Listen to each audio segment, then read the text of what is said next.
ఏ hi, నీకు ఒక 20 to 25 years ఉంటాయేమో. Tell me what I say. Last 3 to 4 years ఉన్న నీకు, ఇప్పుడు నీలో నువ్వు నోటీస్ చేసిన మేజర్ చేంజెస్ ఏంటి? ఓకే, ఫర్ మీ అప్పుడు I was an emotional person. నా బ్రెయిన్ కన్నా ఎక్కువ మనసే పనిచేసేది. వద్దు లేదు అనే వర్డ్స్ చెప్తే అవతల వాళ్ళు ఫీల్ అవుతారేమో అని నన్ను నేనే హర్ట్ చేసుకునేవాడిని. But now I'm a practical person. I do not keep hopes upon everything.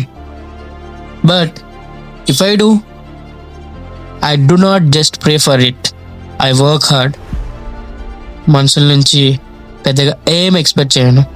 Sometimes it scares me that I'm strong, that I can survive without anyone.